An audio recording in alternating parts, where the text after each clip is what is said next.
Welcome to a Deseret News Roundtable discussion. I'm Michael DeGroot. Ronald Wilson Reagan was born on February 6, 1911, 100 years ago. He was sworn in as the 40th President of the United States on January 20th, 1981. Today, the Deseret News takes a look back at his life and legacy with several distinguished guests who knew him. How do today's Republicans measure up to the Reagan ideal, or do they? There are some people that are exactly like Ronald Reagan as far as his philosophy, others who are more liberal, more moderate. But he will always be a hero to all of those groups because of his personal integrity and directness. He was so able to disagree without being disagreeable. And I think that is a hard act to follow for anyone. He had integrity. He had a warmth about him that drew the country together in a way that I think all hopeful politicians would desire to do. He had a vision for America, and he had the ability to articulate that vision so that the people could hear him and understand him.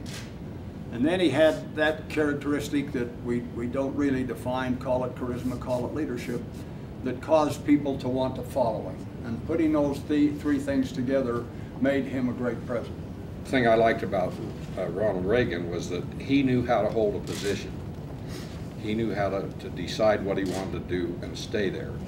And I think in terms of when he met with Gorbachev and held that position, when he said tear down that wall, those kinds of things, he knew what he wanted to do, and he was pleasant about it, but he knew what he wanted to do, and he held that position, I think, better than anybody I've seen.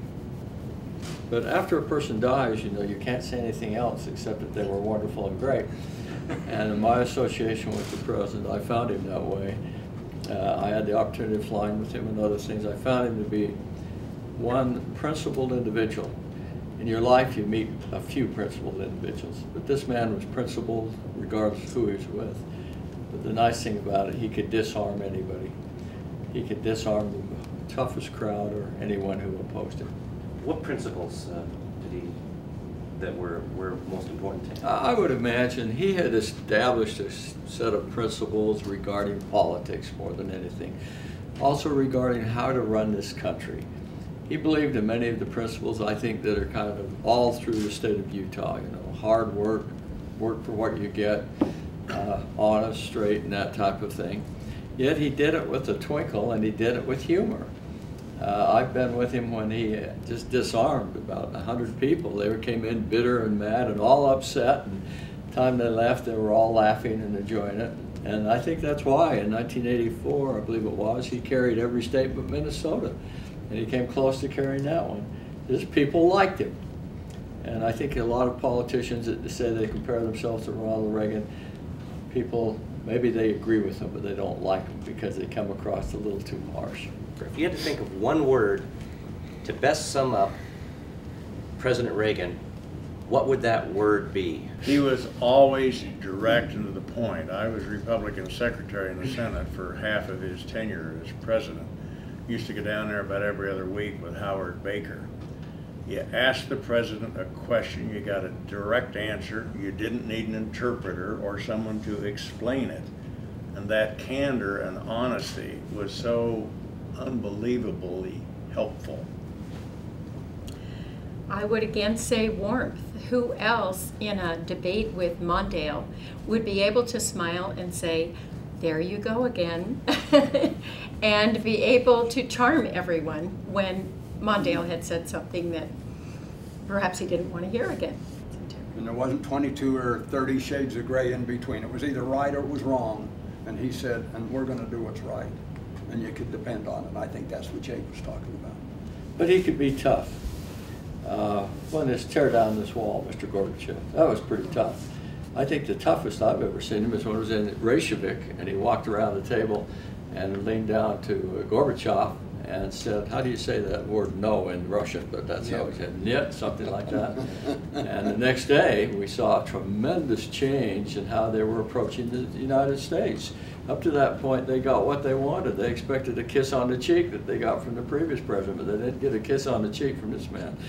And he changed it around, and actually, because he was so warm, they became very good friends. You saw Gorbachev was at his funeral.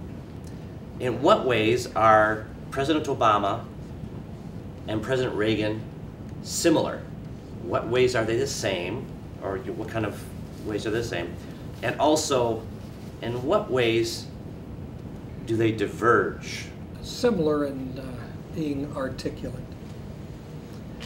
Different in that President Reagan was an experienced, wise leader, born of many years at the public microphone. President Obama has been learning his way. He lacked that experience. Experience gives judgment and wisdom. Reagan had both. Obama has neither. I can give you two stories very quickly that illustrate the difference. We were in a staff meeting once in the governor's office, and it got very, very heated. There were about 6 of us around the desk with the governor. I mean, it got very intense. So he reached over and picked up the jelly beans off his desk. He put a couple in his mouth, and then he handed it. And the jelly beans went around the room. And when the jelly beans all got back to Reagan, it was very calm, very civil. Everybody was being polite. But it was a masterful example of leadership in a tense situation. The other story is that we were walking down the hall from his office to the elevator, and on the wall were a series of very, very bitter political cartoons against him. And I looked at him and I said, "What have you got these on the wall for?" And he said, "Oh, I love them." He said, whenever I see one, I write the editorial cartoonist and ask for it. He said, "Every time I walk down this hall, I remember I'm human. And I make mistakes, and people can be very angry with me." So I'm suggesting, from what I little know about President Obama, that the difference is that this man never forgot that he was what he was, and never needed to be reminded that the people around him needed to be respected. No question about it, Obama is a good speaker. He's a good orator. But Reagan was not only a good orator, but when he conveyed his message, people heard it, they understood it, and they trusted him. They had confidence in him. And I think that's where the difference is. People hear Obama, and he does sound good, but he doesn't have the substance and the integrity behind what he says that Ronald Reagan had. Too many people in high positions hate to ask questions. They want to know everything. But on the space program, I can't tell you how many times I was called into the White House. And Jake, would you please explain this to me? Would you tell me about this program? And he actually called me. I was on the space shuttle, Discovery, and the commander said, "Jake, there's a telephone call for you." And I said, "Really?" And he said, "Yeah." And I got on, I said, "Who is this?" He said, "It's Ron." And I said, "Ron who?" He said, "Oh, well, I hate to say this, but it's President Reagan. And I just wanted to call and see how you're doing."